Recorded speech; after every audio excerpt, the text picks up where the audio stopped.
Good morning. Good morning to all those who joined.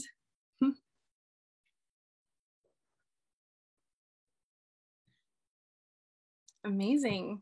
I think we have a good couple of people that are already here. So good morning, everyone. My name is Rari Retzifa, and I am the host today for the Customer Success Network Breakfast. We're super excited for all of you to join us today for this panel discussion around how to lead effectively in your first management role.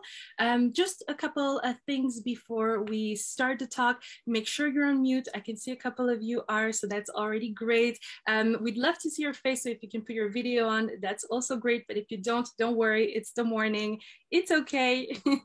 I also wanted to let you know that if you have any questions to ask, you have the QR code here on this slide, or you can also go into the chat. I put the link to the Slido that you will be able to ask any questions at the end of this call. Ooh, there's much more people joining. Hi, everyone. As I was saying, look at your chats to look at where you can ask questions during this call. And without further ado, we are going to start the conversation. I want to start thanking Marion and Ezra for their time and being here, as well as thanking everybody else also that shared questions before the call today. So Marion and Ezra, Marion, would you like to introduce yourself? Yes, sure. So hi, everyone. Thanks for being here. I'm Marion. I am a manager at Bazaarvoice. To give you a bit more background about myself, I started my career as a biz dev for a beauty marketplace. Once it got launched, after recruiting all the merchants, I moved on to account management. That's where I got exposed, to most of the skills that are required essentially for client success. After that, essentially, I move on to the UGC, platform that I was using. Guess what? It was Bazaarvoice. So I essentially switched from client to become one of the client success manager for the UK team. 2 years after that, I moved on to our global team. A year after, I got promoted senior. And then when, I learned that essentially our EMEA SMB team was looking for a manager, I decided to go for it. So I've been a manager since April, so just about 6 months in the role. Amazing. How about you, Ezra? Awesome. So my background started actually within the sports industry. So I actually was a sport management major in college at the University of Michigan. My first couple jobs were in the sports industry. I worked for the Kansas City Chiefs, the New York Mets, back in the US, doing some different customer service and sales type roles. I then found my way to LinkedIn, which is where I started my customer success journey. I started as a customer success manager for our small business customers within the US. I was in New York at the time. Spent about 4.5 years in New York at LinkedIn. For half that time working with our recruiting and hiring clients, then moving on working with some of our marketing clients, working on one of our platforms called Elevate.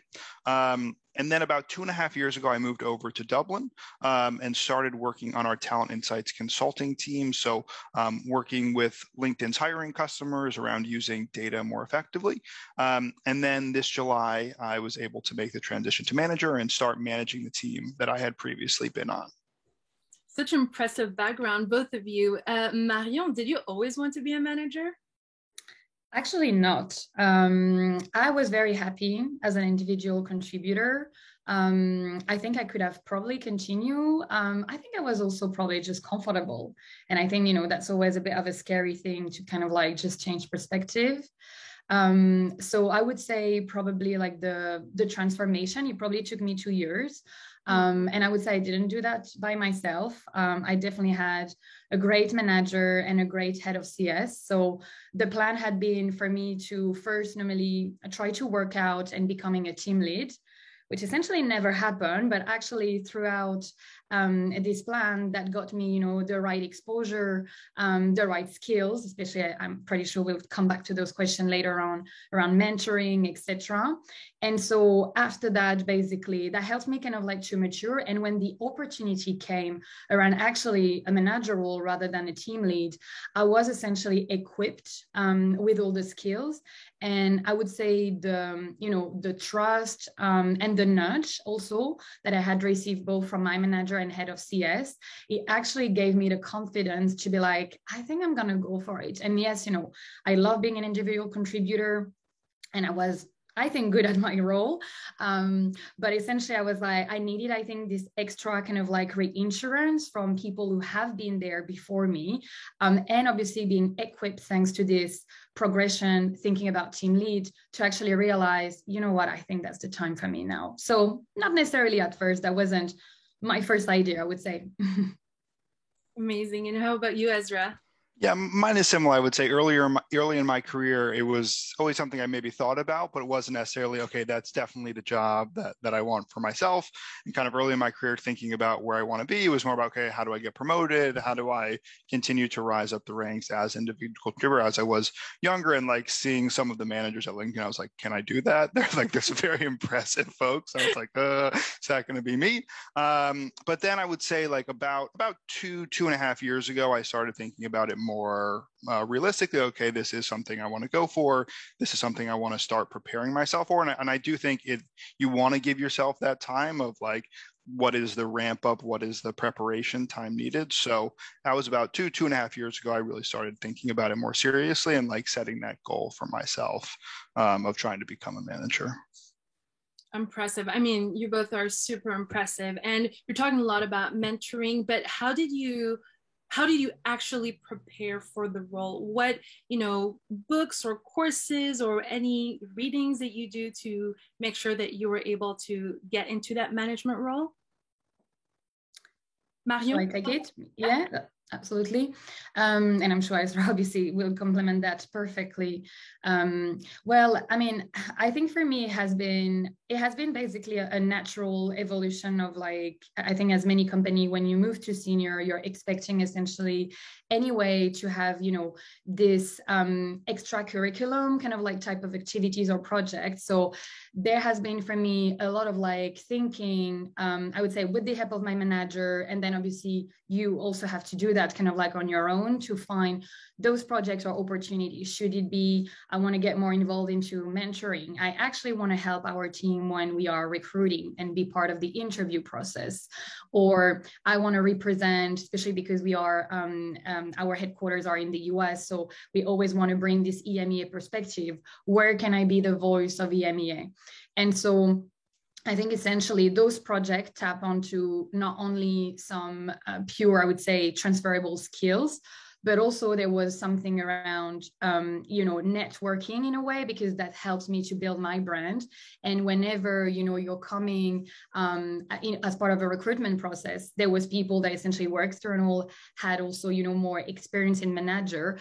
I was able basically to have that presence, that level of influence, and people knew kind of like what I was able to achieve with tasks that were actually pretty close to what a manager will do. So I think that's kind of like what helped me to get prepared essentially for that role, and just appear when it was the moment to people that were interviewing me to, okay, I think she's got what it takes. We're going to take a bet essentially. Amazing. And Ezra, what about you? Yeah, that was a great answer. And yeah, double down on a couple of things you said. I think one, in terms of that project and taking on thing. And for me, I think it was a bit of a mindset shift of like, how do I've always been kind of focusing on my book of business, on my specific accounts, but it's like, how do you now think bigger? And that's kind of the job of the manager, is to think about, okay, how do you think about the whole team, about the business as a whole? So if you can make that mindset shift a bit earlier, I think that's a great preparation of, okay, how do I think about the business as a whole? How do I have opinions on things that are bigger than just my book? How do I scale projects that I'm working on to have impact on the business versus just my? So I think that mindset shift of how do I think more holistically about the entire business versus just what I'm working on in front of me, I think was a big one. And I think, as you're saying, like taking on projects and creating projects that show that you've had that mindset shift, because I think you can talk about it, but I think that's the challenge is then how do you show that to the people who are going to be in those interviews, who are going to be making the decisions around hiring you. And then that networking piece, I think, is huge. So I had a full spreadsheet of like every single person that I wanted to talk to, who were all the managers within the roles that I was thinking about. For me, my goal is always to be able to have had a conversation with everyone who would be my peer if I get this new job. So for me, that means having a spreadsheet. Okay, who are all those people? Let's map all this out, and let's make sure we set some time. And again, this is why I think the time horizon is good. Is like, this is going to take time. So like, okay, I'm not going to talk to 10 people in 1 week, but it's like, okay, every week, try to maybe talk to one person or every other week. So again, you build up that network of folks who would be your peers, and also people who are maybe those senior managers as well. So people who would be interviewing you, people who could be hiring you. So I think that relationship piece and that internal networking is something that's big, as well as some of the external networking, which maybe we'll talk about in a little bit. And what do you think, Marion, in complement to that, are the most useful soft skills that you need to have to be a manager? Well, I think there is definitely something around, I think, communication. I think that has been like one of the big one. I think I've often heard before I become myself a manager, you're going to need to manage up, you're not going to need to manage down. And I think I didn't appreciate how much it takes to actually set the right expectation for your team, but also for other business stakeholders, so that, you don't get caught into essential like issues and everything runs smoothly. And I think anything around negotiation, I think, again, we've learned it as a CSM. I think it's kind of like something that probably you think of in terms of like client, but I discover again that you have to do it internally, whenever you think about portfolio allocation, what is going to be good for my team, but what, I need to take more account, but is that going to be reasonable? It's always a matter, I think, of like, give and take, sorry, on that, trying to think about it. And then definitely having like a problem solving mind. Just because, that's essentially for me, like what a manager, when it is for, whenever someone in your team is coming to you, I would say most of the time is because there are like some question or there is actually an escalation. So you need to be into that mindset to be like, how can I help them to find the solution, hopefully by themselves, but also for you need to be anyway ready to have, this is the answer, this is how I guide them. You need to be ready to have a plan, at least in your mind, trying to enable them as much as you can. So I would say there are the things. I'm sure Ezra has probably some more human skills that mine were like very like super organized, but I'm sure he can complement this answer with others. Well, actually, I would be really interested to know, and I'm sure everybody else as well, Ezra, in your opinion, what are the things to avoid when you start actually in this position? Yeah, so I think one of the big ones in terms of avoiding when becoming a first-time manager is continuing to be yourself. I think some of the pitfalls I've heard from some peers is like trying to be a new person. And I think for me, coming into this role as being someone's peer and then transitioning into their manager is like, they already know who you are. They already know your authentic self. So like, you don't want to become a new person. Like, you've got to figure out how to be your authentic self, but be in this new role, because it is a different relationship. It is a different mindset. So how do you bring yourself there, and how do you make sure that you're still being true to yourself while also trying to get the most out of the team with this new relationship, and navigating that minefield. And can you talk to us a little bit more about what are the biggest challenge that you've seen so far? Oh yeah, biggest challenge. So I would say, yeah, for me, it has been that kind of shift in relationship of now I am responsible for the performance management, for the coaching. And for me, I feel like I need to live. My past manager who was leading this team was such a great leader, such a great inspirational person. So for me, trying to live up to that, to her leadership, and being able to also bring my own style, and again, as a first-time manager, learn my own style as a manager. I would say that's been one that's been a challenge of like, okay, I have to change relationship. I have to live up to this great model of what a great leader can look like. So for me, that's been some of the challenge of taking on this new role. And another big challenge that I think we've all absolutely had this past, is it 18 months already? I don't even want to say 2 years because it's too real. It's definitely working remotely. And Marion, I would love to hear a little bit more about your insights on how you were able to build a culture with a new team remotely. Yeah, sounds good. Yeah, I mean, that was definitely like, for me, I never knew, obviously, like the being a manager in the normal word in a way. And I would say for me, that has been probably even more so a challenge, because I would say 85% of my team is new. So I would say it was a luck and it was a challenge, because then you have obviously a bit more freedom around what are the company culture, but what also you want to kind of like decide, for your team. So I think for me, the first thing was like, let's try to stick as well with what our company, has in terms of like rituals. So making sure that we digitalize any ritual we might have, especially again, because I had lots of new hires. So think about welcome lunch, virtual coffee, anything that basically feel them they can bond. Then in the same way that we'll normally do it when you are at the office, I would definitely encourage collaboration. Meaning that for them, in order to feel the culture are made of the people, so they need to meet them.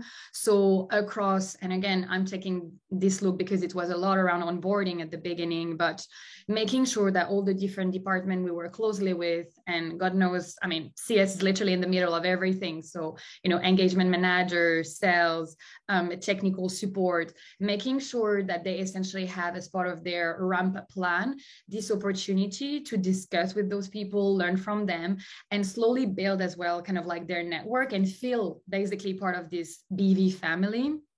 I think that was a big one. And then I think as well, because of this distance, there is like physical distance, but even kind of like this emotional distance is hard kind of like to bond. So I've been trying to create kind of like more of those intentional space for celebration. So, things that are a little bit more personal, if you think around, birthday, or someone getting married, or someone being pregnant, like just trying to kind of like, celebrate those moments, again, sending a little attention, especially if we are slowly returning to the office, but we're not yet there. So I think trying to do that so that we create, again, this emotional bond. And then whenever I have my one-to-one, and whenever there is a team meeting, that means there is more to it. And we become, as I said, a form of like family, which again is very strong in our culture, feeling like that support. And I think for me, that's what I've been trying essentially to recreate. That's really important to hear, that you do celebrate moments even though we're not together. And Ezra, do you have any other top tips to lead effectively that would complement what Marion said? Yeah, for sure. And I thought she gave some great tips. But for me, kind of my thinking has always been around like what's going to work for this specific group of people. So really thinking about like, I think every person has experienced the pandemic a bit differently, what they want from their work, what they want from their work teams. So I think really being able to get that feedback from your team and try different things. So at the beginning of the pandemic, our team tried some different like informal gatherings, what was going to work, what wasn't going to work, what was going to continue, and then starting to get some feedback on that. Because I think what can work great for a team who's like maybe full of extroverts, they want to be together all the time, and like they want to have all these times, versus a team who's maybe more full of introverts, which is my team is a bit more introverted. So like, okay, let's have some of these, but maybe it's not every day, maybe it's not all the time, maybe it's once a week, maybe it's once every other week. So really trying to figure out what is going to work for your team, what's going to keep them feeling connected to each other, but not doing things just for the sake of doing them. Absolutely. And you know what? It's funny because we always and often come across this kind of expression that says, that's how things has always been done around here. And obviously, as first-time managers, it would be interesting to know, how do you combat that kind of culture of like the status quo? What do you do that is different? Ezra, do you want to give it a go? For sure. So for this one, luckily, I feel lucky that for my team, that's definitely not the motto that we use. So my team is a bit of we like to call ourselves like a startup within LinkedIn, where our product's only a couple years old. Our team is somewhat new. We've actually, over the last year, kind of gone through a somewhat reimagining of what our role is and how we engage with our customers. So this is something that we are putting a lot of effort into, is like, how do we get to a place where this is how we've always done it? We're not quite there yet. And I think for me, it's really about empowering my team to be able to think differently, to innovate, to make mistakes. And that's fine. Like, as long as we're learning, as long as we're moving forward, as long as we're trying new things, that makes sense for us to try. Like, that's been something that has been a big push for me in my first couple of months as managers, is having my folks start thinking about, okay, what isn't working for you? What might work better? How can we think about this? And again, with that mindset shift of like, how do we think about this for the entire business? And how do we think about ways we can be more effective as a whole? And how do we think about implementing those? Absolutely. And I think, Marion, that was something that you were saying earlier as well about, in our previous conversation around how your, people that work for you are your clients. Can you just give us a little insight on that point of view as well? Yeah, sure. I think for me, the easiest way when I was thinking about the manager role, and also probably not to freak out, I was just like, hey, you know what? If you think about it, people essentially within your team are your new client, and you are, in the same way that you were responsible to make your clients successful, you're going to need to make your team successful. And I think obviously Ezra probably like touched on that, but one of the big thing essentially making people successful is going to be, well, obviously for the current role they are in, but then it's going to be about preparing them for the next step. Mm-hmm. And I think this whole growth perspective, in the same way that you want an account to grow, is probably something that I think as first manager is definitely a challenge. I joined Ezra there. So yeah, I think that's kind of like how I see my team. I think this analogy works well, because as any client is different, obviously anyone within my team is different. Everyone has their strengths. So that's kind of like how you kind of like build on that. And I think it's just relearning as well. You come as an individual contributor where you were the one, I would say, under the spotlight. Yeah. And now it's kind of like not the case. You shine throughout your team successes. So it's learning that. And that means that any wins that they got, any advocacy, basically anytime they shine, this is, although it's not necessarily seen like that sometimes, and I feel sometimes maybe a bit forgotten, but this is how you realize that you are shining as well. And I think it's a very different perspective. And that's definitely something that takes a bit of time, to shift. But when I heard, previous manager being like, you'll see that's the most rewarding, that's definitely, I can feel it now whenever I'm following my team and be like, it's great to see them progressing. Because I'm like, you hope at least that you are a little bit of contributing to that progress, essentially. Absolutely. What I'm hearing here is like, good management equals happy team, effective team equals client success, which is literally what we want every day. Exactly. And who inside of your organization did you look up the most to? I know you talked about mentoring a little bit earlier, but how did that really impact your career, Marion? Yeah. So I think it was kind of like easy in a way, because I think I had a great manager, and I also had a great head of CS. And so my manager that actually left the business before I become a manager, he was still mentoring me, and he actually really helped me throughout essentially the recruitment process, because he had done the same. And, it's always, this kind of like 30, 60, 90-day plan, preparing you, and again, reassuring you, because, sometimes you're in doubt about that. And similarly to what Ezra was describing, as part of, again, like this preparation and like the recruitment process, the fact that I've been in touch with literally everyone who is a manager within the business, should it be in the US, should it be like in Australia, that has enabled me to find my peers and already connect with them. And I have continued doing that. So I have regular catch up. I'm going to say hi, especially to Berenice in Sydney. She's definitely sleeping at the moment. But yeah, it's just continuing that means that my peer from the organization are able to give me some feedback.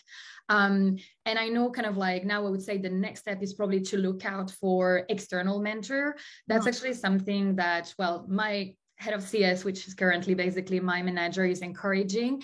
Bazaar Voice has also invested now. We have like programs that help you. I already knew that the CSN obviously is offering as well some mentoring. And I think that's really important because it probably challenge you more, get a fresh, a second pair of eyes, like fresh look on how you are doing things. And outside of that, I would say although it's like not direct coaching and mentoring, there is currently some amazing like CSM influencer, voting that is happening with the top 100 or something. These are the ones that I also have turned to, which kind of like help me bring a new perspective. There are podcasts, webinar, just post or like playbooks, everything is digestible. So I feel like that have helped me essentially to ramp up and just find a bit more inspiration for the team and how to lead it effectively. Thank you so much for sharing that insight, Marion. And Ezra, I was thinking about, it's always difficult, that step to ask to be mentored or to be coached. How did you do it, Ezra? How did you ask to be mentored or coached within your team? Yeah, no, I think that's a great question. And I think, that's definitely something you need to be proactive about seeking out. And for me, I'm someone who's always asking for feedback. That's just something that for me is innate and like something that I've always wanted, of like, that's how I'm going to get better. So for me, in terms of mentoring and coaching, so one, my direct manager, Alex, before that, like she has been amazing in being willing to coach me, being willing to mentor me around this transition. She made a similar transition a few years ago from individual contributor into manager. So she was really helpful in that.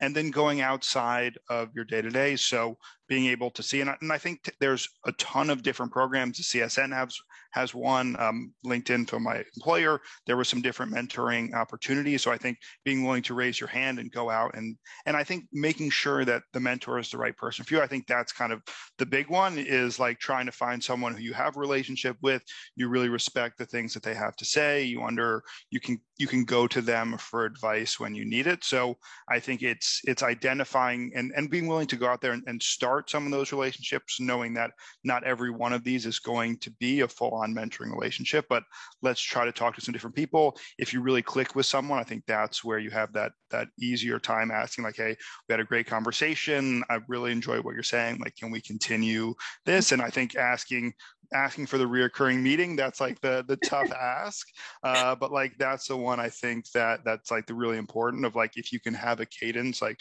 whether it's monthly, whether it's quarterly, of like, okay, let's come back together, like I'm going to have a list of things that I've gone through this month or this quarter that I want to come and be able to bounce off you.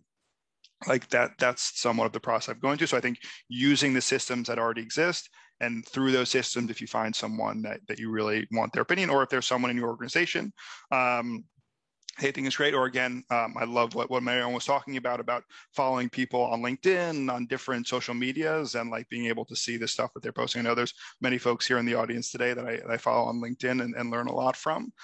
So I think that maybe passive mentorship, I think, can also be really important. Thank you so much for that invaluable insight as well. Networking, asking for help, not being afraid, just doing it. Worst comes to worst, they say no, but best outcome possible, it's actually progress in your career. And also, last but not least, Marion, if you look back to when you started as a manager, what would you do differently? Yeah. I think I mentioned the kind of like communication piece before, and I think that's something that was definitely, I think you probably, anyone who has been in like the manager role, you've probably have heard, oh, you need to over communicate. And I was like, oh, okay, that's all right. I'm sure I communicate fine. But actually, especially because when I took over the team, I was a bit in like I would say small bandwidth, not as many people as needed essentially. So whenever there is like that constraint, and whenever you have also new hires, I realized that whatever I was, asking from them maybe wasn't as clear as it should. And also from the business, maybe I hadn't set the right expectation about this is how the coverage is going to be. And then it's difficult because people basically, they don't know where to land. It's just like, all right, why hasn't this been done that way? And you're like, oh, right, I realized I didn't communicate that clearly. So I think over communicating is probably a big one. And otherwise, just also, I think at the beginning, I probably kind of like bit myself up a little bit too much, trying to kind of like do things perfectly. And again, I'm really grateful because my manager has really said to me, entitled me essentially to make mistake. And he said to me, it was probably our first one-to-one, which I was like, when someone is like, you're going to make mistakes and that's going to be fine. You're like, nah, I don't make mistake. That's going to be fine. That's not going to happen. And you're like, all right, okay. When you get into the managerial role, there are so many new things to deal with that you're like, it's very hard, for not saying impossible, to be perfect. So I think that's probably something that, can slow you down at the beginning if you let it get too much into you and have this constant, but everything needs to be perfect, because definitely for that job, it's like a learning by doing, and it takes time to kind of like master, if you can one day fully master everything. So I think they are probably the two things that I'm like, yep, that's things like what do I want these to be? So I think that's for me, I would have maybe thought a little bit more about that. Like now I've gotten into planning and thinking about those more, but I think doing that from the onset would have been a way. But again, here we are. I'm sure you'll be fantastic either way moving forward, both of you. I'm gonna give just a couple of minutes for people to come back. But essentially we are at the end of the panel discussion, and I really want to give the room to people who have live questions to ask. So if anybody is confident to ask question now on like directly, please feel free. Otherwise we'll look at the Slido. I'll give you a couple of minutes to decide whether or not you want to share your questions. I think we did have probably like one before. I think I saw Maud that had posted one, and unfortunately I didn't get a chance to read it before everything shut off. Otherwise I could have kept this one in mind and just answer it. I'm not sure if that's something that you can see if Zoom kind of like give you as like Microsoft Teams something. Yeah, I could see that she posted about mentoring. So there's definitely the mentoring session. And thank you so much, Marion and Ezra, for mentioning it from the Customer Success Network. There's definitely those mentoring as well going on. And if you're interested, please feel free to join us and then let us know what you think. Anybody wants to try a live question? Anyone? Go on then. I will. Yeah. Hi, I'm John. I'm in the UK. I've been a manager many, many times, but in different roles. My query is, what strategies do either of the individuals use to balance the demands of leadership with the demands of managing your own portfolio of customers? That's a good one. I'm probably happy to start. Well, I mean, obviously, depending on the demand, I'm guessing it's probably, for me, the main challenge and ask has been around portfolio allocation, how much we are growing and how much account I'm giving to my team members. So I think, as I was mentioning before, there is always this kind of like negotiation and give and take. I've been trying to figure it out, what is the maximum bandwidth, and I'm very grateful for the previous manager. We had like a system of like scoring, like how many accounts should a CSM in my team have essentially. The maximum should be 60. Those accounts should have, biannual, for example, treatment. So then I have a system of scoring that be like, this is the maximum level of effort that my team should have. And based on that, essentially, for example, I'm saying by the end of our fiscal year, my team is probably going to be full capacity. So then it's like saying to the business, all right, I'm going to take more of those accounts that you are pushing. I know that sales on average, and again, thank you to the BizOps team, I'm going to have that many coming on a quarterly basis. But then I'm telling you now, let's make sure that we have the right resources already for next year, that is planned, that is validated by the business, so that essentially, I'm saying yes to what the business is saying, but on the other end, I'm making sure that my team is going to be able to make it in the good condition, and I'm preparing the next steps essentially. I hope that's kind of like answered the question. It was a more of an example answer, I guess. No, that's helpful in terms of the aspect of scoring in terms of allocation out to the team. My challenge is more along the lines of my personal demands. So I carry my own book of business of varying levels, and obviously, as a manager, there are as you mentioned, there are sort of daily activities, weekly activities, monthly, yearly. As well as those special projects that you become involved in and also think about. So it's the challenge that I find quite often is, as a naturally helpful person, you want to manage the customers effectively, but then you have to do these other tasks. So do you have any strategies to sort of allow yourselves to say, okay, Monday to Tuesday I do management. I mean, this is a silly example, and Wednesday to Friday I do customers. I mean, that's kind of more what I was thinking, but it's okay. Don't know, Ezra, if you had any take on that, maybe. Yeah, so for me, this is a challenge right now. I'm hoping it won't be for too much longer. So for our role, like the idea is you will not have a designated book of business once you move into a manager role. So I'm thankful that will soon happen again in this transition. I am still covering some of my customers as well. And I think for me, it's a prioritization exercise of like what is burning right now and like what is most important for me to be focused on. And again, I think that mindset of thinking about the business and what's going to drive the business. Is it more important for me to make sure that my team can really be effective with their books of business, which are combined bigger than my own? How can I still create the right level of support needed and empower my cross-functional partners to be able to cover that book of business with me having other responsibilities as well? Yeah. So that's how I've been thinking of, like, how do I prioritize these? Where is the fire burning the most? And like, where can I maybe step away or empower other folks on my account team to be able to be more front and center? So that's how I've been thinking about it in this transition. That's great. Yeah, no, thanks, Ezra. That's very much sort of supporting my mindset as well, which is great. I'll come and work for you though, because I'd love to not have a book of business. Thanks very much. Cheers. I also wanted to say, John, if you go on the CSN network and you do ask that question as well in the chat, people will come with tips. So that would be great. Maria, so nice to have you here. You have a question? Yes, I have a question. So thank you for this. Thank you both for really wonderful conversation.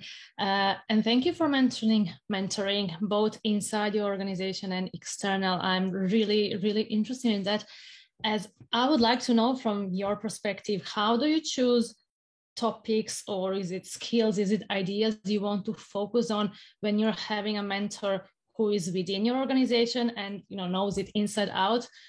Or what would you be talking to or developing with a mentor of outside your organization who doesn't have that visibility? Either one of you can start. I mean, I can begin maybe with the insight, because I think maybe Ezra, you had this external perspective by participating like to the client success, the customer success network.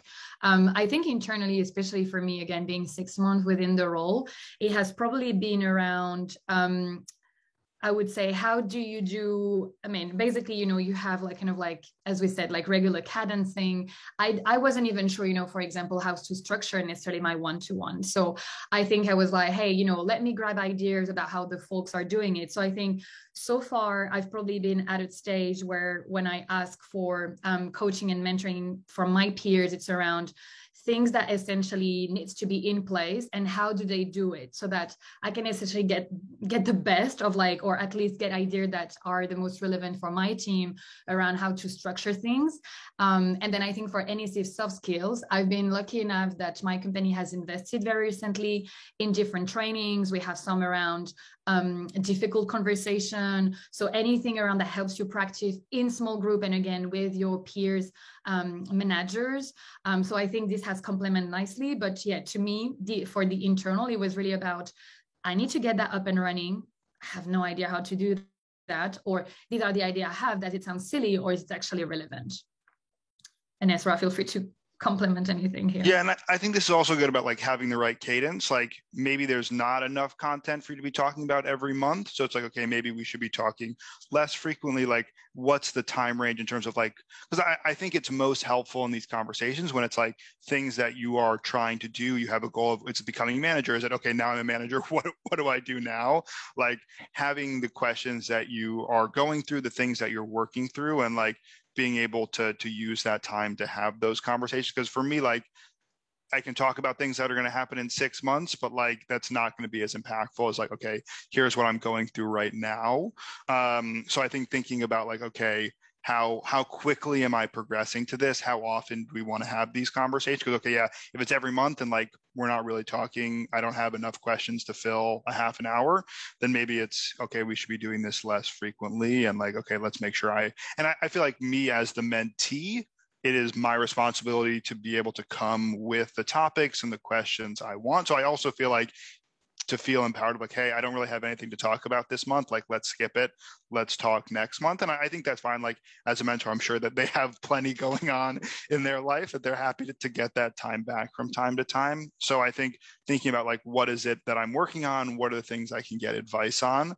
And like, do I have real things to talk about in this meeting? Thank you. Amazing.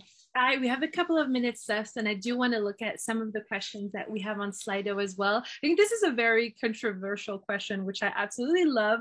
Who shouldn't be a manager? Marion, do you want to respond to that one? Oh gosh, throwing me under the bus there. Who shouldn't be a manager? That's a good question. Well, I mean, I think probably back to the question, you know, if I was to approach it, that's probably going to be back to what you ask us about the skills. And, you know, I think when we discussed earlier with Ezra, there was something around, you know, all about the empathy, for example, all about wanting to see your team growing, having really that team spirit. I feel like it's probably just, you know, looking at your personality and mapping it out and be like, do I think those qualities are a true reflection of myself? What I was mentioning as well around this mindset shift. Am I ready to be a bit more in the shadow? Am I ready to be the person that basically people go to when crap happened? That's how I feel sometimes at the moment.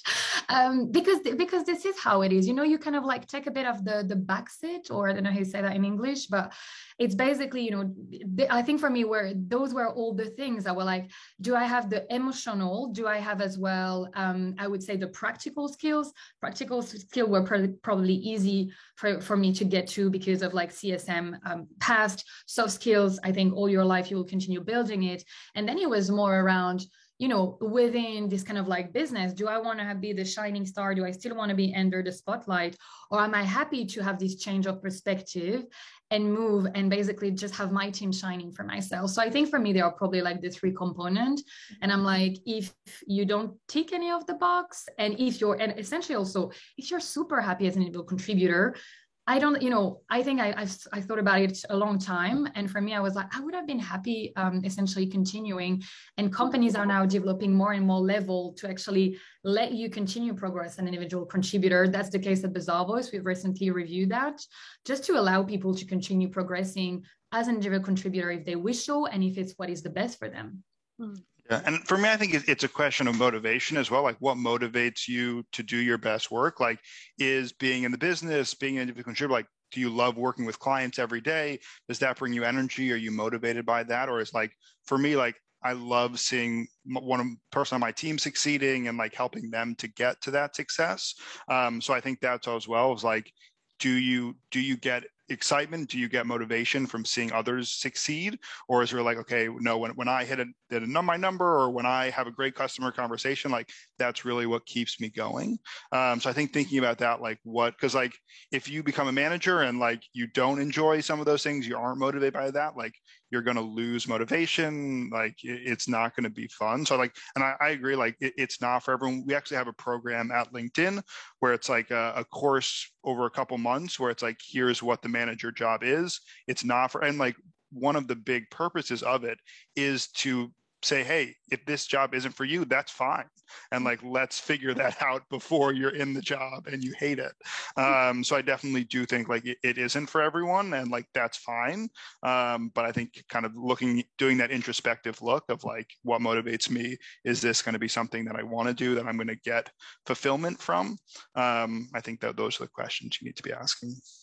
That's amazing. And thank you both so much again for all of your insights today. I think it did answer also the other cited questions around giving advice, making sure, understanding the mind shift.